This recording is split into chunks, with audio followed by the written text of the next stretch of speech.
रगमते चली गए ए मेरे आका की कदमे ओसिले आ गए मुस्तफा आ गए अल्लाहुम्मा सल्ली अला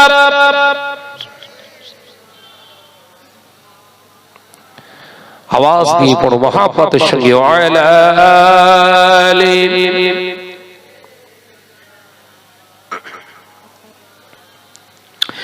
के मघान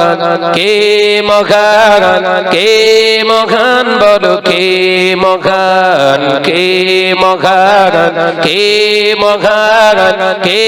मघान बोलो के मघान आकाशेर नीलिमा रातेर पूर्णिमा कोकिलेर कुहुगान बोलो कार दागान के मघान बोलो के मघान ला इलाहा इल्लल्लाह जोरे जोरे ला इलाहा इल्लल्लाह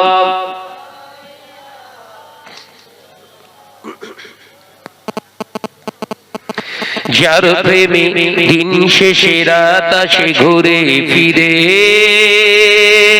जार नामे आकाश होते बृष्टि झराय अझरे पाखिर गले शुनी जार गुणगान একবার জোরে হবে না সুবহানাল্লাহ একটু জোরে হয় না সুবহানাল্লাহ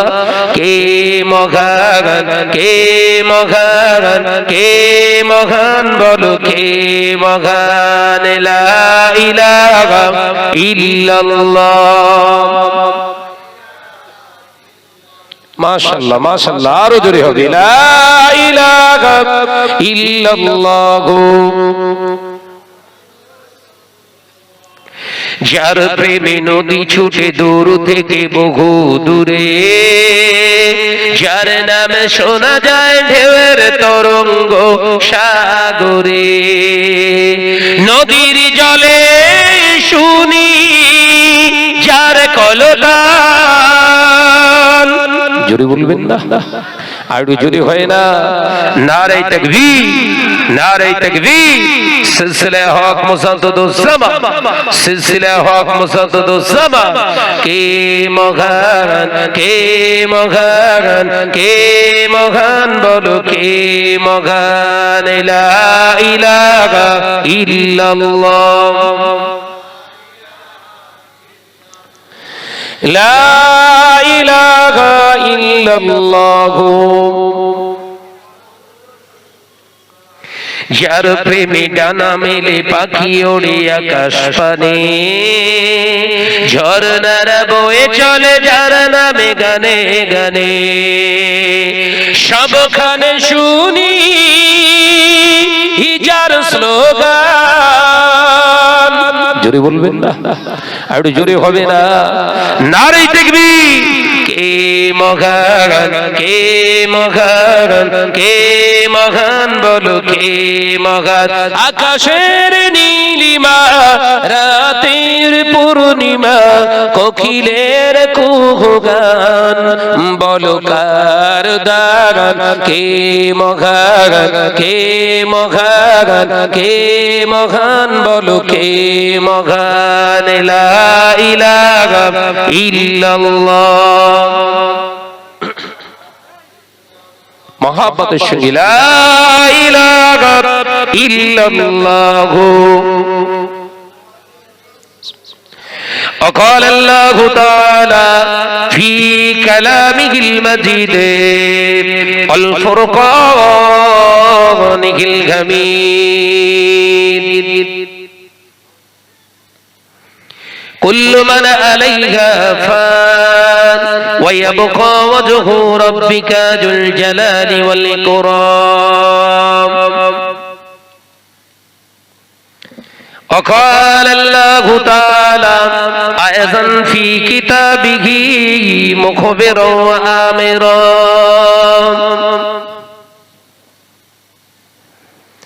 يا আইয়ুহাল্লাযীনা আমানুত্তাকুল্লাহা হাক্কা তুকাতিহি ওয়া লা তামুতুন্না ইল্লা ওয়া আনতুম মুসলিমুন। وقال رسول الله صلى الله عليه وسلم إن العذاب القبر لا يستنزرون من البول وأما الآخر من نميمة قال النبي صلى الله عليه وسلم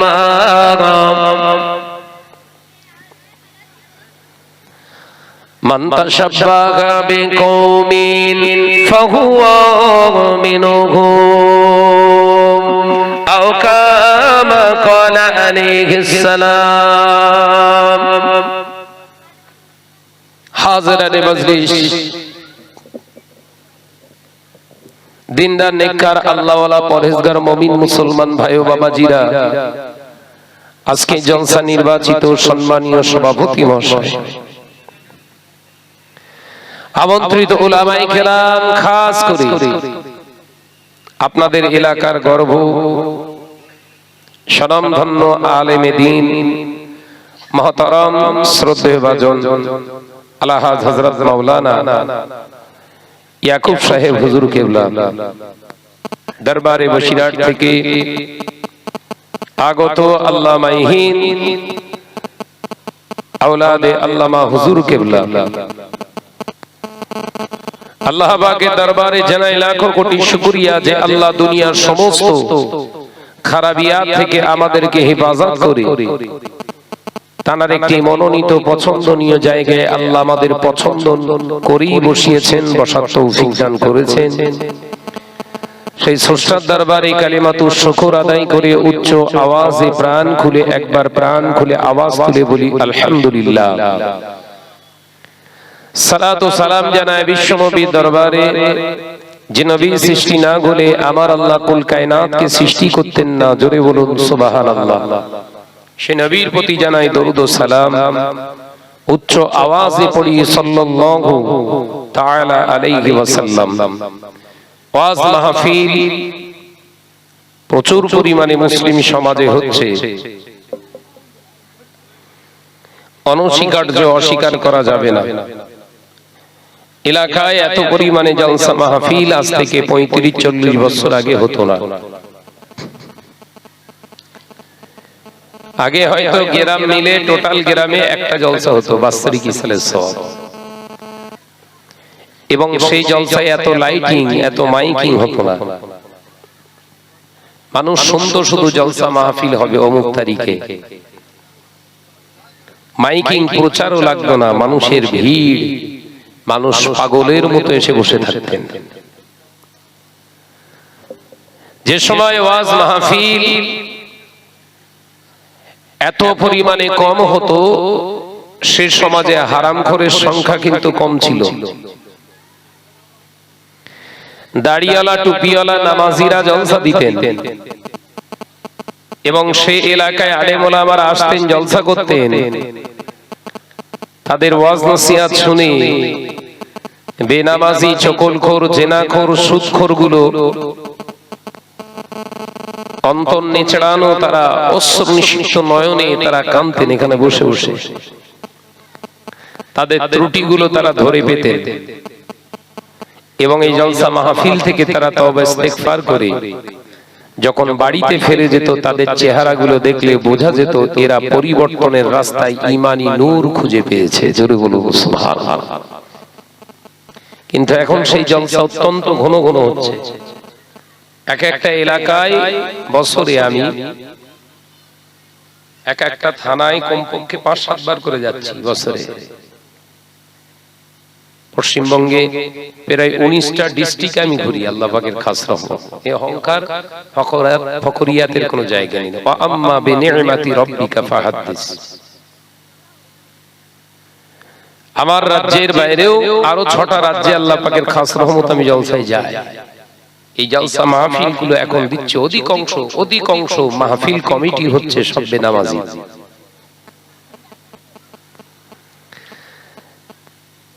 85% কমিটি জালসা মাহফিলের আয়োজন করে, নামাজ তো অনেক দূরের কথা, পেশাব ফিরে পর্যন্ত কুলুক এবং পানি ব্যবহার করে না। তাহলে আলেমদের বলনেওয়ালাদের বক্তব্য, বক্তাদের বক্তব্য দেওয়া সহজ হয়েছে না হয়নি? যে ওরাই আমাদের দাওয়াত করেছে, তাহলে ওদেরকে নিয়েই আমার সাবজেক্ট হওয়া দরকার। এলাকার কেউ পরিবর্তন হোক না হোক, যারা আমাদেরকে ইনভাইট করেছে, দাওয়াত করেছে, অন্তত তাদেরকে শিক্ষা দিয়ে যায়। কিন্তু বর্তমান সময়ে সব তেলা মাথায় তেল দিচ্ছে। কমিটির বিরুদ্ধে, কর্তৃপক্ষের বিরুদ্ধে কোনো ওয়াজ নেই। ওয়াজ করলে যদি আগামী বছর দাওয়াত না দেয়, আমাদের সব যাচ্ছে সব হুজুর হওয়ার শখ বেশি। আমরা আমাদের লক্ষ্যে পৌঁছাচ্ছি দুনিয়ায়, ইগো বাড়ানোর চিন্তা, যাচ্ছে সব ইগোর লড়াই চালাচ্ছে। আলাদা আলাদা সব প্যান্ডেল। আমার প্যান্ডেলের সামিয়ানার নিচে কত আমার ভক্ত আছে দেখিয়ে দেবো। এটা ইগোর লড়াই, ইসলামের লড়াই নয়, বাতিল ভার্সেস ইসলাম নয়। এই লড়াই চলছে সম্পূর্ণ ইগোর লড়াই। আজকে মুসলিম সমাজ যে পরিমাণে হারামিয়াতের সঙ্গে গলা পর্যন্ত ডুবে আছে, এখান থেকে টেনে না তুলতে পারলে আলেমরাও কিন্তু কিয়ামতের দিন ধরা পড়ে যাবে। যত বড় আলেমে হোক না, আলেমে দিন হোক না কেন, যত বড় মাওলানা হোক না কেন, যত বড় পীর সাহেব পীরজাদা হোক না কেন, যত বড় মাওলানা মুফতি হোক না কেন, মহামান্যতা পাক না কেন, এলাকার মানুষ যদি হারামখোর হয়, কিয়ামতের দিন আমার আল্লাহ তাআলা আলেমকে প্রশ্ন করবেন।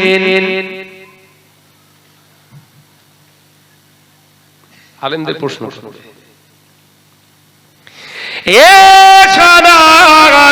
আমি আল্লাহ পাক তোকে ইলম দিয়েছিলাম, তোকে গলা দিয়েছিলাম, আমি আল্লাহ সুযোগ দিয়েছিলাম, সম্মান দিয়েছিলাম, স্টেজে আমার বান্দারা এসে বসতো। অধিকাংশ বান্দা বেনামাজি, অধিকাংশ বান্দা আমি আল্লাহর বিরুদ্ধে আচরণ চরিত্র গঠন করেছে। ওরে আমার আলেম বান্দা বল, তাদের জন্য কি নসিহত দিয়েছিলি? এই প্রশ্নের সম্মুখীন আলেমদের হতে হবে, এটা যেন স্বর্ণাক্ষরে লিখে রাখে।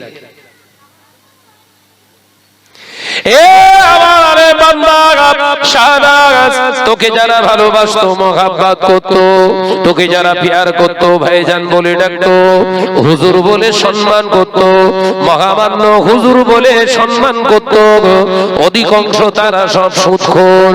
সুদখোররা যদি তোকে ভালোবাসে, আমার রাসূলুল্লাহকে কেন তারা শত্রুতা করেছে বল? আলোচনা বুঝতেছেন না? একদম গুদা বাংলায় ওয়াজ করব। আমার নবীকে মহব্বত করেছিলেন যে সমস্ত মানুষগুলো তারা মিথ্যা কথা বলতেন না, জোচ্চুরি করতেন না, তারা নামাজ কাজা করতেন না, দাঁড়িয়ে দাঁড়িয়ে পেশাব করতেন না, তারা সুদের টাকা খেতেন না, লটারি কাটতেন না, পৃথিবীর জমিনে জেনা ব্যভিচার করতেন না, অন্যায়ের সঙ্গে কোনো আপোষ করতেন না, সিনেমা দেখতেন না, গান শুনতেন না। আমার বান্দা আলেমে দ্বীন বল, তোকে যারা মহব্বত করত, এই সমস্ত কার্যকলাপগুলো তাদের ভিতরে ছিল কেন বল? আমার রাসূলের শত্রু হিসেবে দেখতে এই মানুষগুলো কথা বলছেন না কেন? তোকে এত হুজুর হুজুর করতো কেন? কারণ কি? আলেম বান্দা তখন লাচার হয়ে যাবে। ইন্নাল উলামা ওয়ারাসাতুল আম্বিয়া, নিশ্চয়ই আলেম সম্প্রদায় হলো আমার রাসূলের ওয়ারিস। আমার নবী জানিয়ে দিলেন আল উলামা ওয়ারাসাতুল আম্বিয়া, আলেমরা হলো আমি রাসূলুল্লাহর উত্তরসূরি। ও বাবা সাহাবীরা, আল আলিমু আউয়ালু ফিন্নার ইন্নামাল কিয়ামা, একদল আলেমকে কিয়ামতের দিন জিজ্ঞাসা করতে করতে জাহান্নামে দেয়া হবে।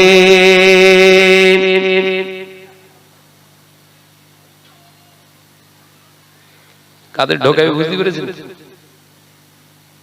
হুজুর হুজুর হুজুর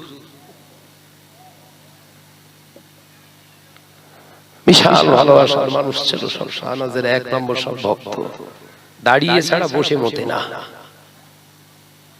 এ কথা বলে না কেন?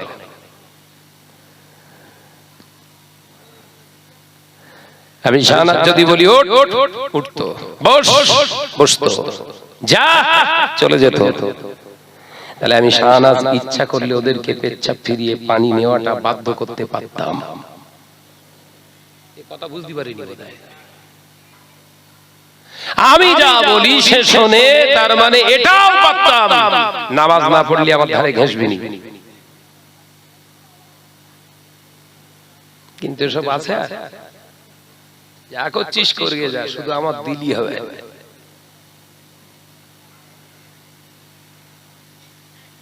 সব প্যান্ডেলের ধান্দা, আলাদা আলাদা একটা কভারিং করবে।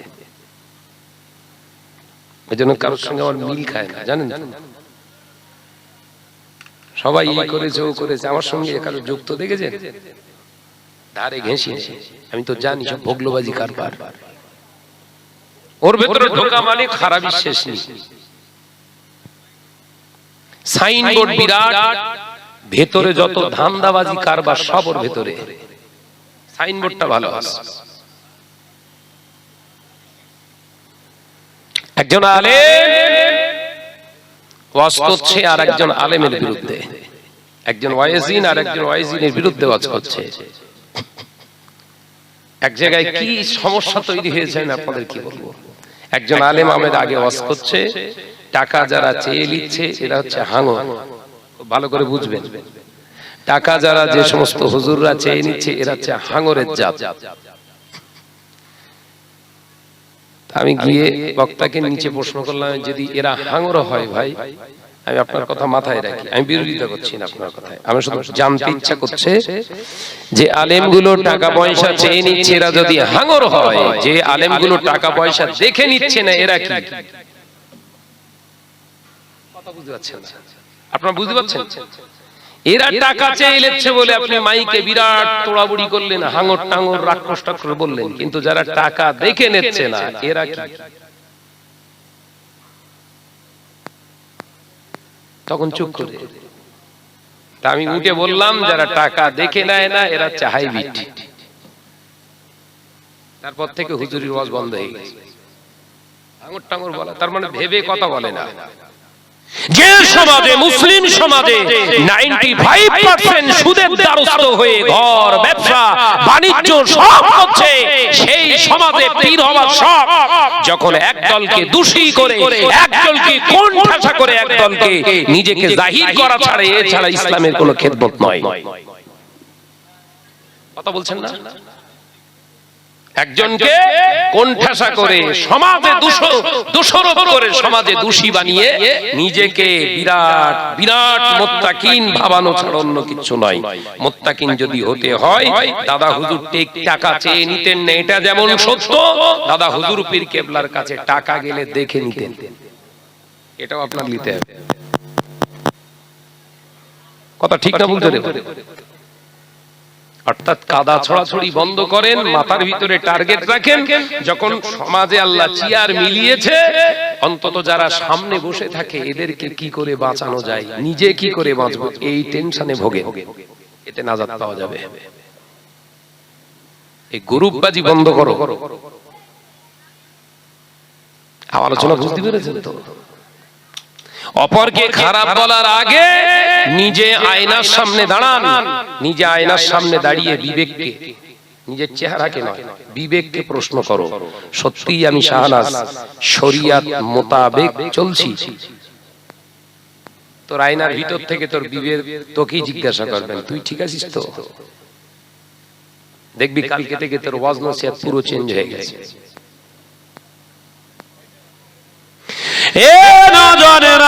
যুবকেরা, ছেলেরা, বাচ্চারা, পর্দানি সিনেমা বোনেরা, আল্লাহর ওলি মুজাদ্দিদুজ্জামান আমিরুশ শরিয়া আলা হযরত দাদা জান হুজুর পীর কেবলা রাহমাতুল্লাহ আলাইহির বিস্তারিত জীবনী প্রথম প্রকাশ করেছিলেন আল্লামা নিসারউদ্দিন রাহমাতুল্লাহ আলাইহি। হুজুর আমার পরিষ্কারভাবে লিখলেন, একটি বাংলাদেশের একটি বরিশালের একটি জলসায় হুজুর কেবলা একজনের বাড়িতে খেয়ে ফেলেছিলেন। এ নজরেরা, মুজাদ্দিদুজ্জামান জানতে পেরেছিলেন ওটা সুদখোরের বাড়ি। আমার মুজাদ্দিদুজ্জামান দাদা জান হুজুর পীর কেবলা গায়ে জুব্বা মোবারকটা খুলে আব্দুল জব্বার মিয়ার হাতে তুলে দিয়েছিলেন। বাবা আব্দুল জব্বার, তুমি যে সুদ খাও, আমি আবু বকরকে কেন জানাও না? আমি আবু বকরকে কেন জানাওনি? আমি তোমার বাড়িতে এক মুষ্ঠ খাবার খেয়ে ফেলেছি বাবা, আমি আমার গায়ের জুব্বাটা তোমাকে দিয়ে গেলাম। কলিকাতার জমিনে গিয়ে আমি পোস্টের মাধ্যমে 2 টাকা পাঠিয়ে দেব। ওই 2 টাকা পাওয়ার পরে আমার পাল্লে জুব্বাটা ঘরে ফিরিয়ে দিও। আল্লামা নিসারউদ্দিন রাহমাতুল্লাহ আলাইহি হুজুরের সাওয়ানিতে লিখছেন, হুজুর কেবলা সেদিন সারা রাত ঘুমাননি, এত রোনাজানি করেছিলেন। আবু বকরের কান্নায় সকলে জেগেছিলেন। জোরে বলুন সুবহানাল্লাহ। দাদা হুজুরকে যদি সত্যি আপনি মেনে থাকেন, তাই এটা করছেন না কেন? এটা করুন। আপনার পায়ের ধুলো আমি মাথায় রাখি, আপনি বিরাট বিদগ্ধ পণ্ডিত। আল্লামা হুজুরকে আপনি বিরাট সম্মান করেন, মুজাদ্দিদুজ্জামানকে আপনি বিরাট মানেন, তাদের নীতি আদর্শ আপনি বিরাট কঠোরপন্থী, তাই এটা ছেড়ে দিয়ে চলছেন কেন? মাদ্রাসা চালান, লটারি খোরের কাছ থেকে টাকা লব না। লটারির টাকা খাওয়া হারাম, খাওয়ানো হারাম। আল্লামা হুজুরের ফতোয়ায় আছে না নেই? সুদখোরের টাকা খাওয়া হারাম, খাওয়ানো, জোরে বলছেন না কেন? হারাম। মাদ্রাসা চালান হালাল টাকার উপরে।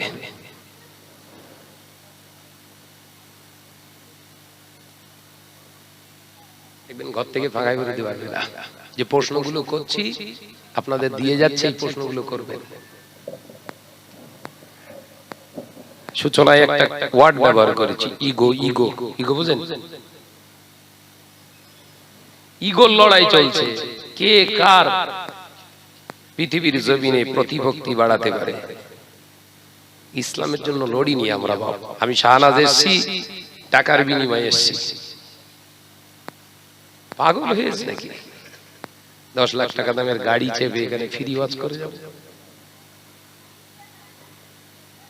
ওই জন্য সব ভেবে চিন্তে মুজাদ্দিদুজ্জামানের রক্তে জিগার শাহ সুফি পীর আল্লামা মুফতি বাংলা আসামের হাজী আব্বাজান মেজদা হুজুর পীর কেবলা তাহকিকুল মাসাইল বলে একটি কিতাব লিখে গেছে। ওই কিতাবে হুজুর লিখেছেন, আলেমে দিনেরা এবার থেকে তোমরা রাহা কচ্চা হিসাবে কমিটির কাছ থেকে, কর্তৃপক্ষের কাছ থেকে চেয়ে নেবে রাহা কচ্চা। হয়েছে না? আমি জলসা করতে গেছি দক্ষিণ 24 পরগনার একটা জায়গায়, বাসন্তী এলাকা, নাম বলবো না গ্রামে, কারণ ক্যামেরা হচ্ছে, কষ্ট পাবে বেচারা। আজ থেকে 7 বছর আগে, তখন আমি বোধহয় কামেল বোধহয় প্রথম বর্ষ উঠেছি। প্রথম বছর উঠেছি কামেল, ফুরফুরা ফাতিহা সিনিয়র টাইটেল মাদ্রাসায়। তো আমি 4 চাকা গাড়ি নিয়ে গেছি, সেখানে তেল পুড়েছে 1900 টাকা যাতায়াতে। আমার নজরানা দেখছে 1700 টাকা। কথা বুঝাচ্ছেন না? আব্বাজান মেজলা হুজুর পীর কেবলা যে শেষ বক্তব্যে পেশ করেছিলেন রাহা খরচা চেয়ে লওয়া দরকার, নাহলে মনুষ্যত্ব হারিয়ে যাচ্ছে মানুষের। আমি তো জানি না, আমি জানি ছেলে রোয়া যাবে না, সম্পূর্ণ হারাম। এটা হারাম করতে যে বাপের যা আছে সব বিক্রি করতে হবে। স্টুডেন্ট লাইফ আমার 200 টাকা কামাই করতে গেলে তো জান বেরিয়ে যাবে না।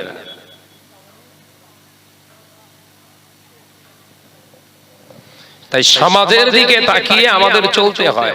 তবে যারা বিরাট বড় বড় হা করে কামড় মারতেছে, আমি তাদের পক্ষপাতী নই। Just for limit. যে কোনো জিনিসের একটা সীমানা থাকা দরকার। ইসলাম সীমানা দিয়েছে, সেই সীমানা ক্রস করা যায় না। আমি ভবানীপুরে আসবো, আমি জানি আমার কতটা কষ্টিক, সেই হিসাবে আমার সঙ্গে যারা থাকে সেই হিসাবে তাদের কাছে আবেদন করার দরকার। তার থেকে যদি 6 গুণ দাবি করি, এটা মনুষ্যত্বের পরিচয় না, আমি অ্যাকসেপ্টেবল করি। তাতে আমার খারাপ বলেন, আমার কিছু করার নেই। যুবকেরা, ছেলেরা, বাচ্চারা, পর্দানিশিনা মা ও বোনেরা, আল্লাহ নবী তো জানের বাদশা হাবিবুল্লাহ গে, নবী জনাবে মুহাম্মদুর রাসূলুল্লাহ গে সাল্লাল্লাহু আলাইহি ওয়াসাল্লাম পাক জবানে জানিয়ে দিলে, ও বাবা সাহাবীরা, আমি রাসূলুল্লাহ জানিয়ে দিলাম, পৃথিবীর জমিনে যখন আমার ইসলামের প্রচারকেরা, আমার ইসলামের প্রচারকেরা, দায়ীরা ইসলামের দাওয়াত দেবে পৃথিবীর জমিনে, অথচ মানুষ পৃথিবীর জমিনে ইসলাম থেকে বিচ্যুত হয়ে যাবে। ও নজরেরা, যুবকেরা, আমার নবী জানায়, জানবে আল্লাহ আল্লাহ রাসূল থেকে ওই বক্তা এবং ওই আলেমটা অনেক দূরে সরে আছে, যার কারণে তার দ্বারা ইসলামের কোনো খেদমত হয় না। ও নজরেরা, যুবকেরা, ছেলেরা, বাচ্চারা, মুজাদ্দিদুজ্জামান আমিরুশ শরিয়াত আলা হযরত দাদাজার হুজুর পীর কিবলা রাহমাতুল্লাহ আলাইহি হুজুর ওয়াজ করতে যেতে, ওয়াজ করতে যাওয়ার আগে হুজুর কিবলারা হুজুর কিতাব খুলে খুলে মুতাআলা করতেন, স্টাডি করতেন, তারপরে স্টেজে যে ওয়াজ নসিহত করতেন। মুজাদ্দিদুজ্জামানের ওসিয়তনামার ভিতরে তিনি লিখিয়ে দিলেন, আমার মাদ্রাসাগুলোয় যারা পঠন পাঠন করাবে বাবারা, ওয়াল্লাহর আলেম বান্দারা, কালকে ক্লাসে যাবে তার আগে নিজে একটু কিতাব খুলে ক্লাস করে নিও, যেন ভুল শিক্ষা আমার মাদ্রাসা থেকে যেন ছাত্ররা না পায়। একবার জোরে বলুন না। মানে শিক্ষক যারা মাদ্রাসা, এখনো পর্যন্ত এটা চালু আছে, 4 টাইটেল মাদ্রাসায় এই নির্দেশনা বলার উপরই যত শিক্ষক নিয়োগ হচ্ছে সব ওই সিস্টেমে সই করতে হচ্ছে তাদের। মানে কালকে ক্লাস হলে আজকে রাত্রে আপনাকে কিতাব দেখতে হবে, তারপরে সে ক্লাস করতে পারবে। কেন বলেন? আমার থেকে যারা শিক্ষা পাবে, অথেন্টিক শরীয়তের সঠিক শিক্ষাটাই আমি দিতে পারবো। ওই কবে কোন বছরে কিতাব দেখেছিল, আর কালকে গিয়ে কিতাব খুলে দেখে দেখে পড়াবো, ওতে কিচ্ছু হবে না। ঠিক সিস্টেমটা রাসূলুল্লাহর আদর্শ। দেখেন, আল্লাহ কোরআন নাজিল করেছে সূরা আলাকের 5টা থেকে 7টা আয়াত। আল্লাহ 19 দিন কোরআন তেলাওয়াত নাজিল বন্ধ করে দিলেন। কোরআন আল্লাহ নাজিল করলেন, নাজিল করার পরে অনবরত কোরআন শরীফ নাজিল হওয়া বন্ধ হলো। 7টি আয়াত প্রথম স্টপ, 19 দিন। হাবিব, আপনি স্টাডি করুন, আপনি এই 7টা আয়াত স্টাডি করুন, ভালো করে তেলাওয়াত করুন, এর অনুধাবন করুন, এটা বুঝুন, বুঝে সমাজকে দাওয়াত দেন। একবার জোরে বলো, একবার জোরে হবে না সুবহানাল্লাহ। ইসলামের কি আদর্শ দিয়ে গেছে, আর আমরা কি সর্বনাশ করছি। যে বক্তা যত মূর্খ তার এখন তত দাম বেশি। কথা বলে না? যে বক্তা যত মূর্খ তার এখন তত ভিজিট বেশি, জানেন তো?